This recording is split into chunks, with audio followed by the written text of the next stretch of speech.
여러분들, 가끔 사람들과 대화를 나누어도 마음이 통하지 않는 것 같고, 내 말이 상대의 마음에 닿지 못하는 것 같아 답답하기만 할 때 있으신가요? 성경은 우리에게 말씀합니다. 잠언 18장 21절에서 죽고 사는 것이 혀의 권세에 달렸나니 혀를 쓰기 좋아하는 자는 그 열매를 먹으리라고 하셨습니다. 한마디 말이 사람을 살리기도 하고 죽이기도 한다는 것입니다. 우리가 흔히 말 한마디로 천냥 빚을 갚는다고 하지 않습니까?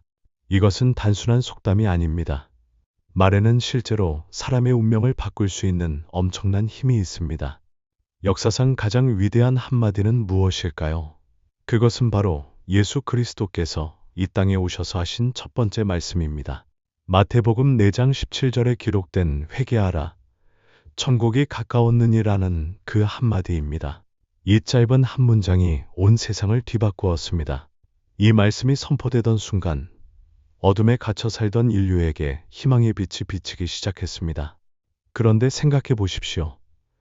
예수님께서는 화려한 수사나 긴 연설로 사람들을 설득하지 않으셨습니다. 딱 한 문장, 회개하라 천국이 가까웠느니라라는 간결하고 명확한 메시지로 시작하셨습니다. 이것이야말로 진정한 한마디의 힘입니다. 복잡한 설명이나 어려운 철학적 논증이 아니라 누구나 이해할 수 있는 단순하고 직접적인 말로 사람들의 마음을 움직이셨습니다. 이 말씀을 들은 사람들은 어떤 반응을 보였을까요? 어떤 이들은 즉시 회개하고 예수님을 따랐습니다. 베드로와 안드레, 야고보와 요한 같은 제자들이 그랬습니다. 그들은 예수님의 한마디에 자신들의 인생을 송두리째 바꾸었습니다. 그들이 그물을 버리고 예수님을 따른 것은 단순히 충동적인 결정이 아니었습니다. 예수님의 그 한마디 속에 담긴 권세와 진리를 직감했기 때문입니다. 우리는 여기서 중요한 교훈을 얻습니다. 진정으로 사람의 마음을 사로잡는 말은 길고 화려한 말이 아니라 진실하고 간결한 말이라는 것입니다. 예수님의 회개하라는 명령은 단순해 보이지만 그 속에는 인간의 죄와 구원에 대한 모든 진리가 압축되어 있었습니다.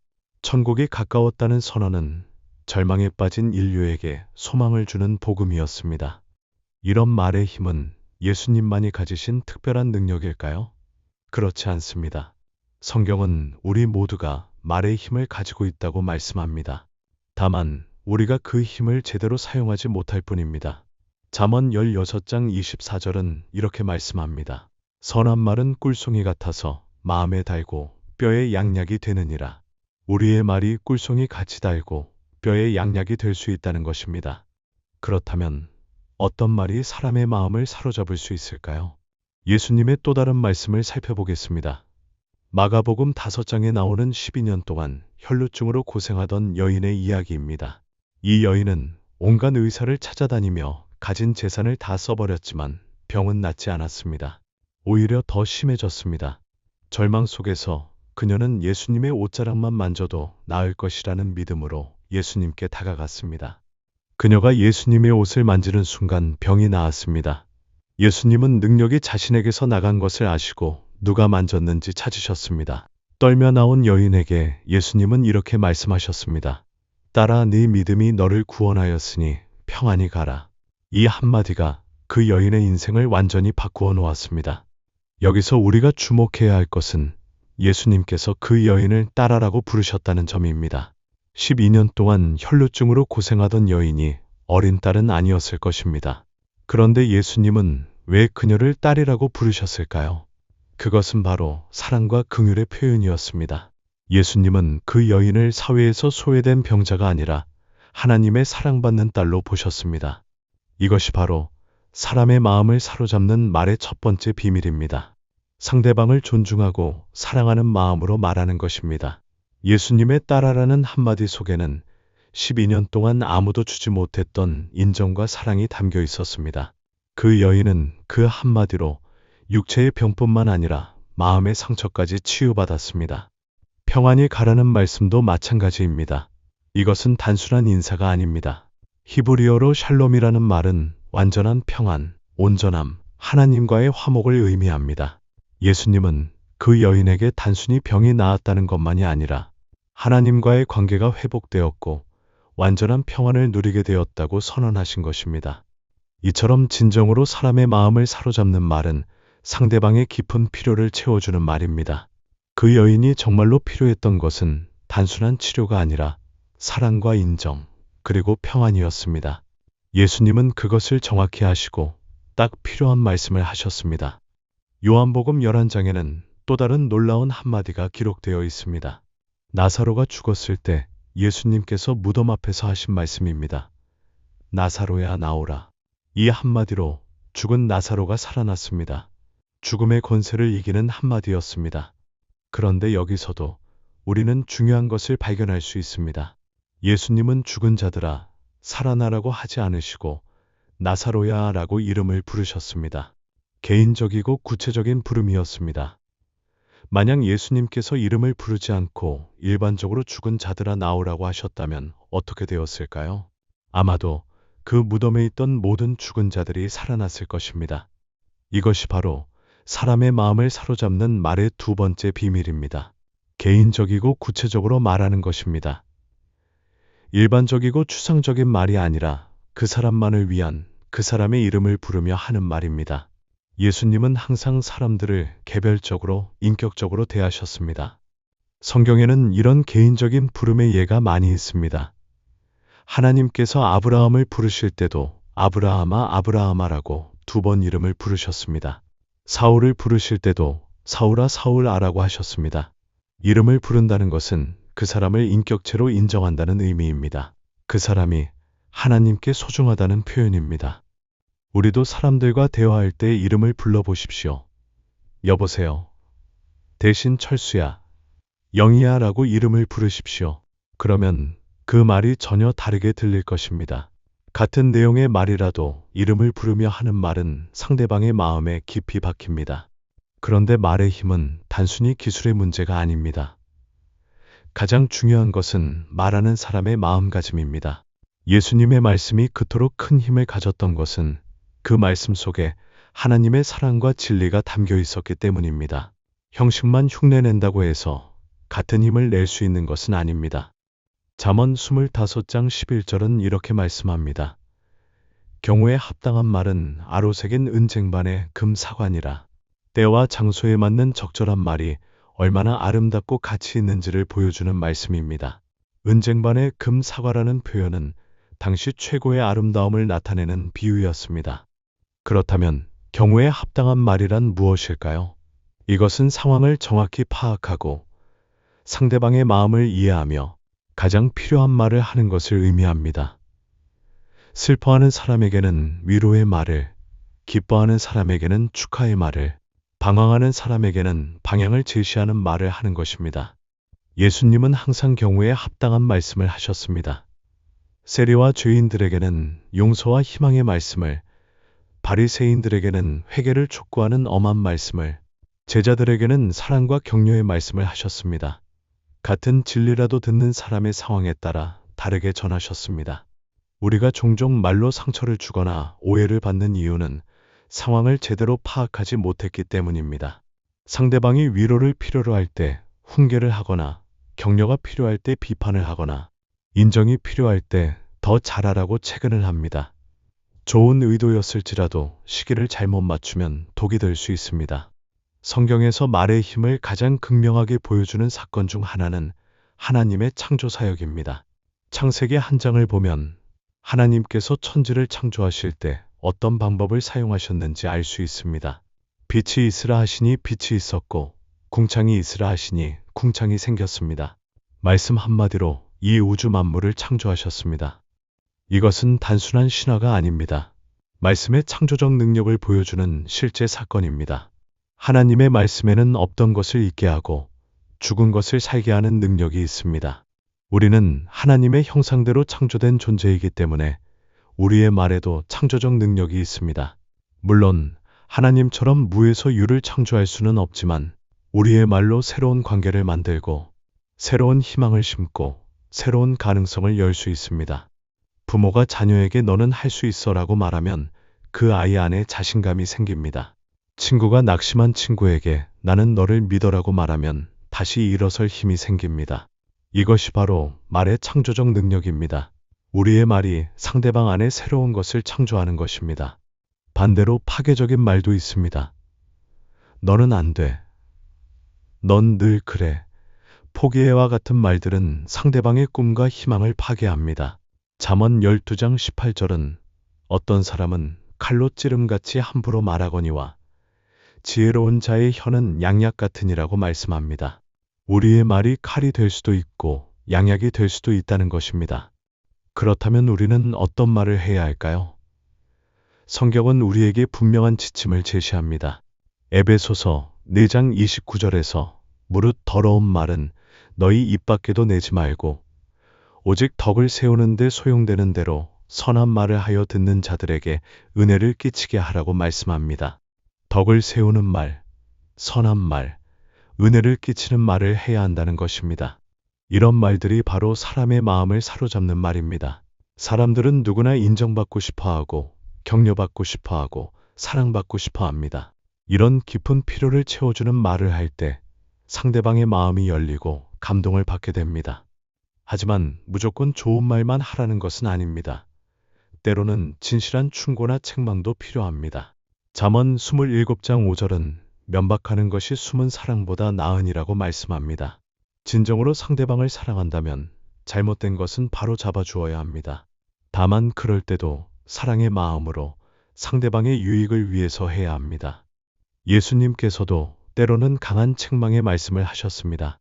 바리새인들에게 화 있을진저라고 하신 것이나 베드로에게 사탄아 내 뒤로 물러가라고 하신 것들입니다. 하지만 이런 말씀들조차 사랑에서 나온 것이었습니다. 그들을 멸망시키려는 것이 아니라 바른 길로 인도하려는 마음에서였습니다. 진정으로 사람의 마음을 사로잡는 말의 세 번째 비밀은 진실성입니다. 마음에 없는 말, 거짓된 말은 결코 사람을 감동시킬 수 없습니다. 예수님의 말씀이 그토록 큰 힘을 가졌던 것은 그 말씀이 완전히 진실했기 때문입니다. 예수님은 말씀하신 대로 사셨습니다.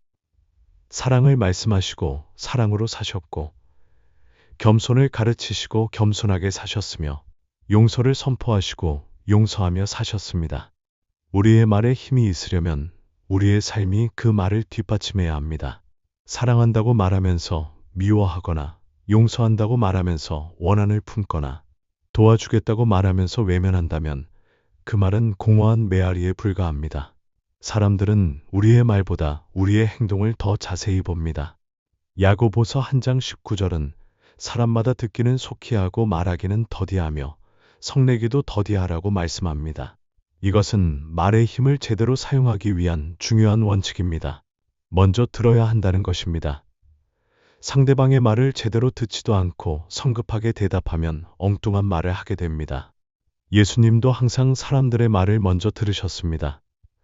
사마리아 여인과의 대화에서도, 니고데모와의 대화에서도, 삭개오와의 만남에서도 먼저 그들의 상황을 파악하고 그들의 필요를 아신 후에 말씀하셨습니다. 듣는 것은 상대방을 존중한다는 의미이고 또한 적절한 말을 하기 위한 필수 조건입니다. 말하기를 더디하라는 것도 중요합니다. 성급한 말은 종종 화를 부릅니다.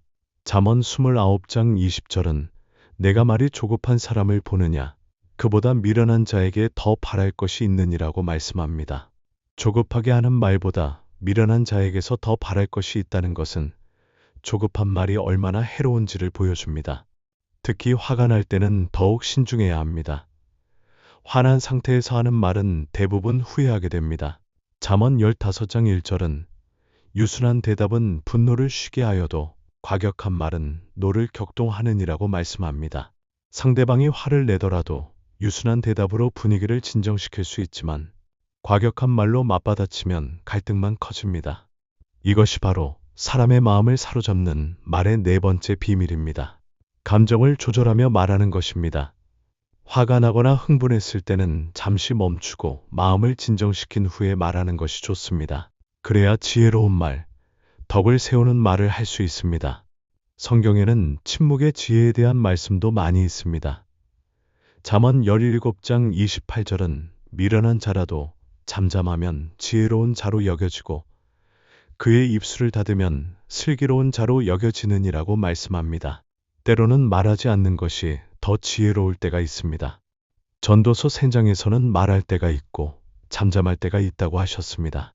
모든 것에는 때가 있는데 말에도 때가 있습니다. 언제 말해야 하고 언제 잠잠해야 하는지를 아는 것, 이것이 진정한 지혜입니다. 예수님도 때로는 침묵하셨습니다. 빌라도 앞에서 신문을 받으실 때, 대제사장들의 고발을 받으실 때 침묵으로 일관하셨습니다. 이 침묵은 무력감이나 포기가 아니었습니다. 오히려 더 큰 힘이 있는 침묵이었습니다. 때로는 침묵이 어떤 말보다도 강력한 메시지를 전달합니다. 그렇다면 구체적으로 어떤 말들이 사람의 마음을 사로잡을 수 있을까요? 첫째는 감사의 말입니다. 고마워요, 감사합니다 라는 말은 상대방에게 존재의 의미를 느끼게 해줍니다. 사람들은 누구나 자신이 필요한 존재라고 느끼고 싶어 합니다. 감사의 말은 바로 그것을 확인해주는 말입니다. 둘째는 인정의 말입니다. 잘했어요, 훌륭해요, 멋져요와 같은 말들은 상대방의 자존감을 높여줍니다. 특히 노력한 과정을 인정해주는 말은 더욱 큰 힘이 있습니다. 결과는 아쉽지만 정말 최선을 다했구나라는 말이 때로는 잘했다는 말보다 더 큰 위로가 됩니다. 셋째는 격려의 말입니다. 할 수 있어요, 괜찮아요, 다시 시작해봐요 와 같은 말들은 좌절한 사람에게 새로운 힘을 줍니다. 사람들이 가장 필요로 하는 것 중 하나가 바로 이런 격려의 말입니다. 특히 실패했을 때, 낙심했을 때 들려주는 격려의 말은 그 사람의 인생을 바꿀 수 있습니다. 넷째는 사랑의 말입니다. 사랑해요, 소중해요, 당신이 있어서 행복해요와 같은 말들은 사람의 마음 깊은 곳을 만집니다. 사람은 누구나 사랑받고 싶어하는 존재입니다. 사랑의 말을 듣지 못해서 마음의 병이 생기는 경우도 많습니다. 다섯째는 용서의 말입니다. 괜찮아요, 용서해요, 다시 시작해봐요 나 같은 말들은 죄책감에 시달리는 사람에게 자유를 줍니다. 예수님께서 가늠하다 현장에서 잡힌 여인에게 나도 너를 정죄하지 아니하노니 가서 다시는 죄를 범하지 말라고 하신 것처럼 용서의 말은 새로운 시작을 가능하게 합니다. 여섯째는 소망의 말입니다. 더 좋은 일이 있을 거예요. 반드시 길이 있을 거예요. 하나님께서 도우실 거예요 와 같은 말들은 절망 속에 있는 사람에게 빛을 비춰줍니다. 사람은 희망이 있어야 살 수 있는 존재입니다. 소망의 말은 생명을 구하는 말입니다. 하지만 이런 말들을 할 때도 주의해야 할 점이 있습니다. 진심에서 우러나와야 한다는 것입니다. 형식적이고 의례적인 말은 오히려 역효과를 낼 수 있습니다. 상대방은 우리가 진심으로 하는 말인지 아닌지를 직감으로 압니다. 또한 상황을 잘 파악해야 합니다. 깊은 슬픔에 빠진 사람에게 성급하게 괜찮아질 거야 라고 말하면 위로가 되지 않습니다. 먼저 그 슬픔을 이해하고 공감해 준 후에 위로의 말을 해야 합니다. 때로는 말없이 곁에 있어주는 것이 더 큰 위로가 되기도 합니다. 성경에 나오는 욥의 친구들이 좋은 예입니다. 처음에는 욥의 고통을 보고 7일 동안 말없이 함께 앉아 있었습니다. 이때는 참된 위로자였습니다. 하지만 나중에 입을 열어서 욥을 판단하고 정죄하기 시작하자 오히려 욥에게 상처를 주게 되었습니다. 그런데 우리가 기억해야 할 가장 중요한 것은 말의 원천이 어디에 있느냐는 것입니다. 마태복음 12장 34절에서 예수님은 마음에 가득한 것을 입으로 말함이니라고 하셨습니다. 우리의 말은 우리 마음에서 나옵니다. 마음이 선하면 선한 말이 나오고 마음이 악하면 악한 말이 나옵니다. 따라서 좋은 말을 하려면 먼저 마음을 깨끗하게 해야 합니다. 미움과 원한, 시기와 질투로 가득한 마음에서는 아무리 애써도 사랑의 말이 나올 수 없습니다. 반대로 사랑과 감사, 용서와 겸손으로 가득한 마음에서는 자연스럽게 덕을 세우는 말이 나옵니다. 골로새서 3장 16절은 그리스도의 말씀이 너희 속에 풍성히 거하여 모든 지혜로 피차 가르치며 권면하고 시와 찬송과 신령한 노래를 부르며 감사하는 마음으로 하나님을 찬양하라고 말씀합니다. 그리스도의 말씀이 우리 속에 풍성히 거할 때 우리의 입에서는 지혜로운 말, 권면하는 말, 감사하는 말이 나온다는 것입니다. 이것이 바로 사람의 마음을 사로잡는 말의 가장 중요한 비밀입니다. 하나님의 말씀으로 우리 마음을 채우는 것입니다. 매일 성경을 읽고 묵상하며 기도하며 하나님과 교제할 때 우리의 말도 변화됩니다. 하나님의 사랑을 경험한 사람은 사랑의 말을 하게 되고 하나님의 용서를 받은 사람은 용서의 말을 하게 됩니다. 그렇다면 우리가 일상에서 실천할 수 있는 구체적인 방법들은 무엇일까요? 첫째, 하루에 한 사람 이상에게 격려의 말을 해보십시오. 오늘 참 수고했어요. 덕분에 기분이 좋아졌어요. 와 같은 간단한 말이라도 상대방에게는 큰 힘이 됩니다. 둘째, 비판하고 싶은 마음이 들 때는 잠시 멈추고 긍정적인 면을 찾아서 말해 보십시오. 사람은 누구나 장점과 단점을 함께 가지고 있습니다. 단점만 보면 비판의 말만 나오지만 장점을 보면 격려의 말이 나옵니다. 셋째, 감사의 표현을 자주 하십시오. 당연하다고 생각되는 일에도 감사를 표현해 보십시오. 부모님이 해주시는 것, 배우자가 해주는 것, 동료가 해주는 것에 당연하게 생각하지 말고 감사의 말을 해보십시오. 넷째, 듣기에 더 집중하십시오. 상대방이 말할 때 끝까지 들어보십시오. 중간에 끊거나 성급하게 결론을 내리지 마십시오. 충분히 듣고 나서 적절한 반응을 보이십시오. 다섯째, 말하기 전에 한 번 더 생각해 보십시오. 이 말이 상대방에게 도움이 될까? 상처를 주지는 않을까? 지금이 적절한 때인가를 생각해보고 말하십시오. 여섯째, 자신의 말에 대해 성찰해 보십시오. 하루가 끝날 때 오늘 했던 말들을 돌아보십시오. 어떤 말이 사람에게 도움이 되었는지, 어떤 말이 상처를 주었는지 반성해 보십시오. 마지막으로 예수님의 말씀을 본받으십시오. 복음서에 기록된 예수님의 말씀들을 읽고 묵상해 보십시오. 예수님이 어떤 상황에서 어떤 말씀을 하셨는지, 그 말씀이 사람들에게 어떤 영향을 주었는지 살펴보십시오.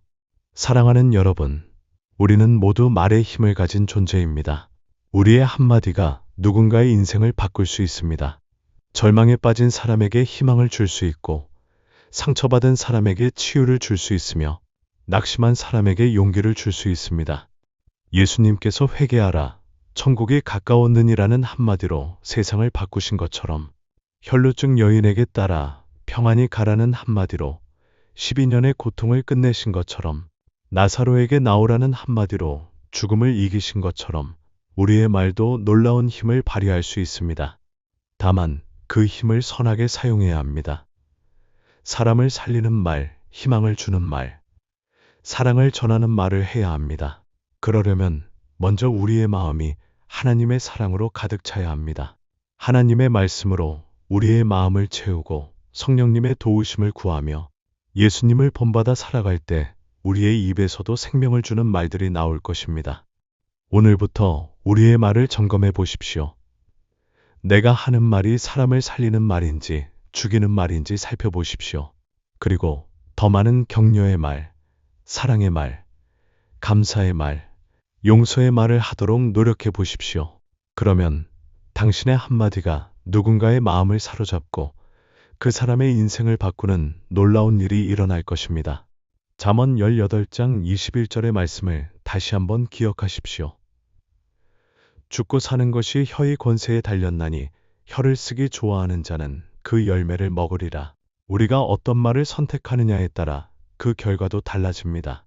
생명의 말을 선택하시고 사랑의 말을 선택하시며 소망의 말을 선택하십시오. 그리하여 우리 모두가 예수님처럼 말 한마디로 사람들의 마음을 감동시키고 상처받은 영혼을 치유하며 절망한 사람에게 희망을 주는 복된 사람들이 되시기를 간절히 기도합니다.